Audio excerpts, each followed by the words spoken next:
നമ്മുടെ മഹാനടൻ മമ്മൂട്ടി അദ്ദേഹത്തിൻ്റെ അസുഖമെല്ലാം പൂർണ്ണമായി എറണാകുളത്തെത്തി. അദ്ദേഹത്തിൻ്റെ ഏതോ ഒരു ആരാധകൻ ഒരു രാജരാജേശ്വരി ക്ഷേത്രത്തിൽ ഒരു പൊന്നും കൂടെ നേർച്ച നടത്തിയിരിക്കുന്നു. ഇതറിഞ്ഞ നമ്മുടെ ശശികല ടീച്ചറിനെ എല്ലാവർക്കും അറിയാമല്ലോ.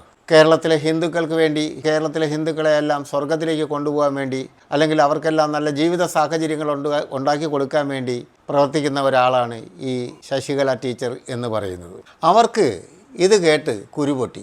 അവർ അദ്ദേഹത്തെ അനാവശ്യങ്ങൾ പറയാനും മമ്മൂട്ടിയുടെ പേരിൽ നടത്തിയ പൊന്നും കുടം ഇനി ആ ക്ഷേത്രത്തിൽ ഉണ്ടാകുമോ എന്നൊക്കെയാണ് അവർ ചോദിക്കുന്നത്. ഇവരുടെ ചോദ്യം കേട്ടാൽ വിചാരിക്കും അദ്ദേഹം ഈ മമ്മൂട്ടിക്ക് വേണ്ടി ചെയ്ത പൊന്നും കുടം നേർച്ച മമ്മൂട്ടി ചെന്ന് എടുത്തുകൊണ്ട് പോകും എന്നുള്ള രീതിയിലൊക്കെയാണ് അവർ സംസാരിക്കുന്നത്. ശശികല ടീച്ചറെ, നിങ്ങൾ നോക്കൂ, നല്ല മനുഷ്യരൊക്കെ ഇങ്ങനെ ചെയ്യാറുണ്ട്. ഇപ്പം മമ്മൂട്ടിയോളം തന്നെ പേരും പ്രശംസയും ഒക്കെ ഉള്ള ഒരാളാണ് മോഹൻലാൽ. മമ്മൂട്ടിക്ക് അങ്ങനെ ഒരു അസുഖമുണ്ട് എന്ന് അറിഞ്ഞ ഉടനെ തന്നെ അദ്ദേഹം ഓടിയത് ശബരിമലയിലേക്കാണ്. അദ്ദേഹത്തിൻ്റെ വിശ്വാസം അനുസരിച്ചാണ് അദ്ദേഹം അവിടെ പോയി ചെയ്തത്. മമ്മൂട്ടിക്ക് ആ വിശ്വാസം ഉണ്ടായിക്കൊള്ളണം എന്നൊന്നുമില്ല. എങ്കിലും അദ്ദേഹത്തിൻ്റെ സുഹൃത്തിനോടുള്ള ഒരു സ്നേഹം പ്രകടിപ്പിക്കാൻ വേണ്ടിയിട്ടാണ് ശബരിമലയിൽ ചെന്ന് അദ്ദേഹം ഒരു പൂജയൊക്കെ നടത്തിയത് മമ്മൂട്ടിയുടെ പേരിൽ. ആരുടെ പൂജയോ പ്രാർത്ഥനയോ എന്തൊക്കെയോ ആയിക്കോട്ടെ, പക്ഷേ അദ്ദേഹം സുഖമായി, അദ്ദേഹത്തിൻ്റെ എല്ലാ അസുഖങ്ങളും ഭേദമായി വീണ്ടും കേരളത്തിൽ വന്ന് അദ്ദേഹം സിനിമാ ഷൂട്ടിങ്ങിലൊക്കെ തുടങ്ങാനുള്ള ആരംഭങ്ങളൊക്കെ ആയി.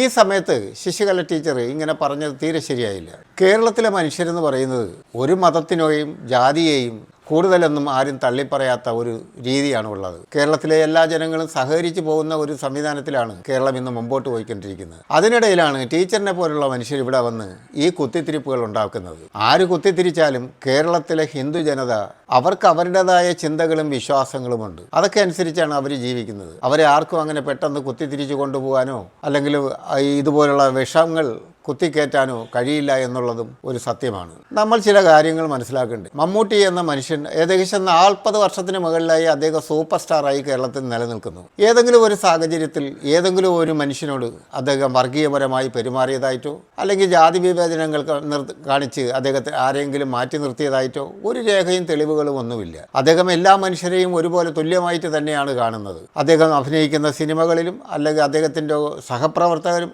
ആരും തന്നെ മമ്മൂട്ടി ഇങ്ങനെ ഒരു ചിന്താഗതിയുള്ള ഒരാളാണ് എന്ന് ഒരിക്കൽ പോലും പറഞ്ഞിട്ടില്ല. പിന്നെ എന്തിനാണ് ഈ നിരപരാധിയായ മനുഷ്യനെ ടീച്ചർ ഇങ്ങനെ വേട്ടയാടാൻ ശ്രമിക്കുന്നത്? ടീച്ചറുടെ പ്രശ്നം എന്ന് പറയുന്നത് ടീച്ചർ വച്ചിരിക്കുന്ന കണ്ണടയാണ്. ടീച്ചർ വച്ചിരിക്കുന്ന കണ്ണട വർഗീയമായ ഒരു കണ്ണടയാണ്. അത് ഊരി മാറ്റി കഴിഞ്ഞാൽ ടീച്ചർക്ക് എല്ലാം നല്ല രീതിയിൽ കാണാൻ കഴിയും. ഒരു മുസ്ലിമിൻ്റെ പേര് കേട്ടാൽ ഉടൻ തന്നെ ടീച്ചറിന് കുരുപൊട്ടുകയാണ്. ടീച്ചറെ, എല്ലാ മനുഷ്യരും എല്ലാ മുസ്ലിങ്ങളും ഒരുപോലെയല്ല. ഞങ്ങളൊക്കെ എത്രയോ വർഷം കൊണ്ട് 10, 40, 50 വർഷം കൊണ്ട് തന്നെ വിദേശത്ത് മുസ്ലിം രാഷ്ട്രങ്ങളാണ് ഞങ്ങൾ ജീവിക്കുന്നത്. അവിടെയൊന്നും ഇങ്ങനെ ഒരു വിവേചനവുമില്ല. അവിടെ ഒരു മുസ്ലിമാണെന്ന് പറഞ്ഞതുകൊണ്ട് അവനൊരു പ്രത്യേകത, ഒരു സ്ഥാനവും അവിടെ ഇല്ല.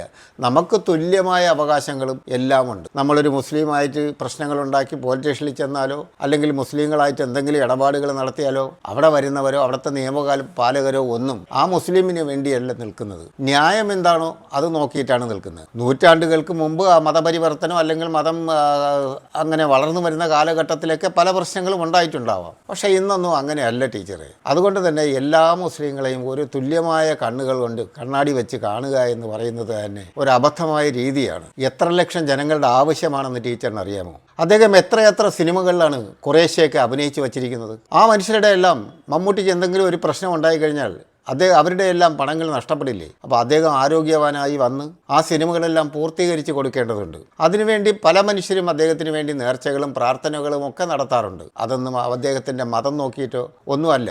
അതുകൊണ്ട് തന്നെ ടീച്ചർ ആദ്യം ചെയ്യേണ്ടത് ടീച്ചറിൻ്റെ ഈ കണ്ണാടി ഊരി മാറ്റി വയ്ക്കൂ. അപ്പോൾ ടീച്ചറിന് എല്ലാ കാര്യങ്ങളും മനസ്സിലാവും. മമ്മൂട്ടിയെപ്പോലുള്ള ഒരു മഹാമനുഷ്യന് വർഗീയമായ ഒരു ചിന്തകളിലേക്കൊക്കെ കൊണ്ടെത്തിക്കുന്നത് 100% തെറ്റായ രീതിയാണ് ടീച്ചർ കണ്ണാടി ഊരി മാറ്റൂ.